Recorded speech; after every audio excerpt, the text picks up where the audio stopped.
विलायत न्यूज़ में आपका स्वागत है। देश विदेश और इस्लामी दुनिया की अहम खबरों के लिए आप देख रहे हैं हमारा ख़ास प्रोग्राम वर्ल्ड बुलेटिन।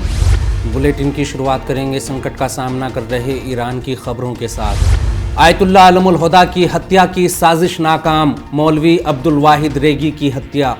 ईरान के खिलाफ साम्राज्यवाद प्रायोजित दंगों के शांत होने के बाद अब इस देश में आतंक का नया खेल शुरू हो चुका है। आतंकी दल चुन चुनकर सरकार समर्थक और सामाजिक हस्तियों को निशाना बना रहे हैं। इसी क्रम में मशहद के इमाम जुमा और वरिष्ठ धर्मगुरु आयतुल्लाह अलमुल हुदा की हत्या की साजिश को खुफिया एजेंसी ने नाकाम बनाते हुए आतंकी टीम को धर दबोचा है। मीडिया रिपोर्ट्स के अनुसार IRGC बल की खुफिया एजेंसी ने मशहद में जैश-उज़-ज़ुल्म की एक आतंकी टीम को समय रहते बंदी बना लिया और उनके अड्डे से भारी संख्या में हथियार और विस्फोटक बरामद किया।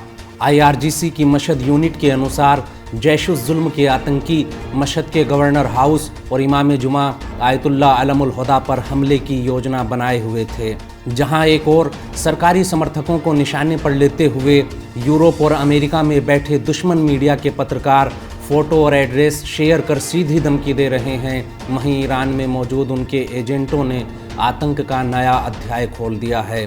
इसी क्रम में ख़ाश शहर के सुन्नी इमाम जुमा मौलाना अब्दुल वाहिद रेगी की वहाबी आतंकियों ने अपहरण करने के बाद हत्या कर दी।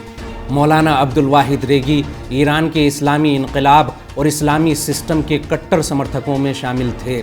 हाल ही में आयतुल्लाह खामेनेई की ओर से सिस्तान बलोचिस्तान गए डेलीगेशन से बात करते हुए इमाम हुसैन मस्जिद के इमाम जुमा मौलाना अब्दुल वाहिद रेगी ने कहा था कि अगर इस्लामी सिस्टम और ये इनकलाब ना हो तो ईरान दीन और इस्लाम तो दूर हमारी नामोस के लिए भी पुरअमन नहीं रहेगा। मौलाना अब्दुल वाहिद रेगी इस्लामी इनकलाब के शुरुआती दिनों और बाद में सद्दाम की ओर से थोपी गई जंग में इस्लामी इनकलाब के अहम समर्थकों और सिपाहियों में शामिल रहे। आयतुल्लाह खामेनेई की ओर से आए डेलीगेशन से बात करते हुए मौलाना अब्दुल वाहिद रेगी ने कहा था कि हालिया दंगों में भी आतंकी और अलगाववादी गुटों की धमकियों और दबाव के बावजूद भी हमारी मस्जिद के एक नमाजी ने भी इन दंगों और विरोध प्रदर्शनों में हिस्सा नहीं लिया। अगली खबर में बात करेंगे अमेरिका में एशियाई मूल के लोगों के बढ़ते दबदबे की।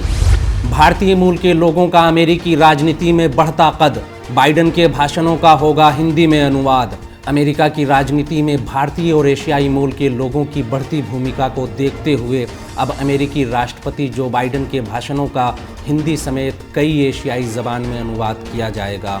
फिलहाल अमेरिकी राष्ट्रपति और उपराष्ट्रपति के भाषण केवल अंग्रेज़ी में होते हैं, जिसके चलते उनके संदेश 2 करोड़ से ज़्यादा लोगों तक उनकी मूल भाषा में नहीं पहुंच पाता। अमेरिका के राष्ट्रपति जो बाइडन के भाषणों को हिंदी और दूसरी एशियाई भाषाओं में ट्रांसलेट करने की मांग की जा रही है।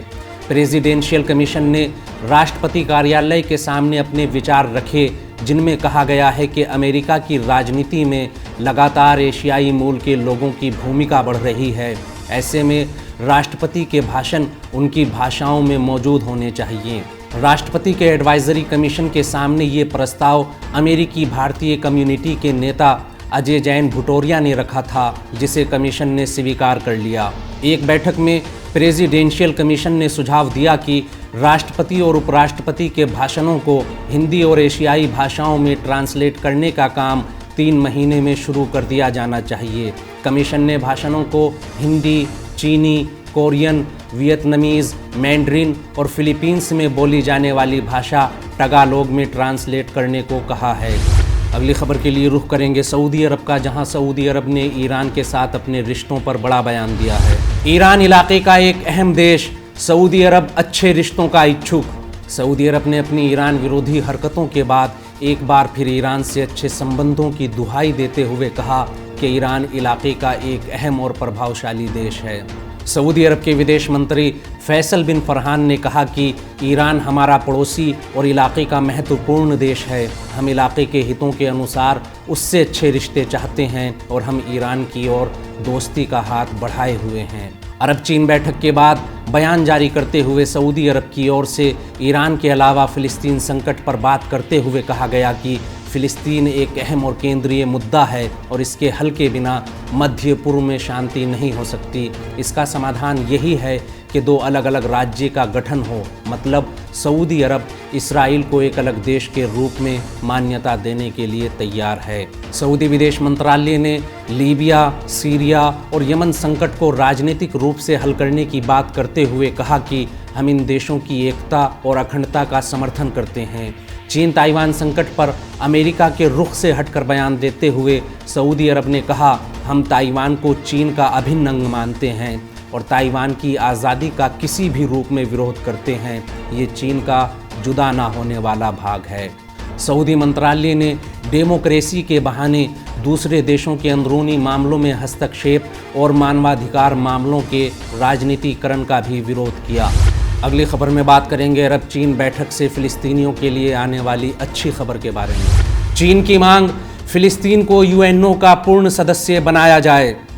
चीन ने अलग फ़िलिस्तीन राष्ट्र के गठन का समर्थन करते हुए कहा कि फ़िलिस्तीन के लोगों पर जारी जुल्म और अत्याचार की मिसाल नहीं मिलती। उनके अधिकारों का हनन बंद हो और उन पर जारी जुल्म और सितम का सिलसिला रुकना चाहिए। अरब चीन बैठक में भाग ले रहे चीन के राष्ट्रपति शी जिनपिंग ने कहा कि हम 1967 की सीमाओं में अलग फ़िलिस्तीन राष्ट्र के गठन और कुद्स को उसकी राजधानी बनाए जाने के हामी हैं। उन्होंने कहा कि ये अत्याचार और उनके अधिकारों का हनन ऐसे ही जारी नहीं रह सकता, इसे रोकना होगा।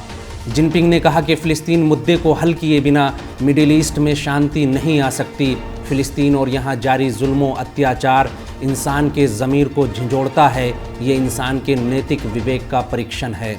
उन्होंने कहा कि चीन यूएनओ में फ़िलिस्तीन की फुल मेंबरशिप और 1967 की सीमाओं में अलग फ़िलिस्तीन देश के गठन की मांग करता है और कुद्स को उसकी राजधानी बनाए जाने का समर्थन करता है। हमारा आज का बुलेटिन यहीं ख़त्म होता है।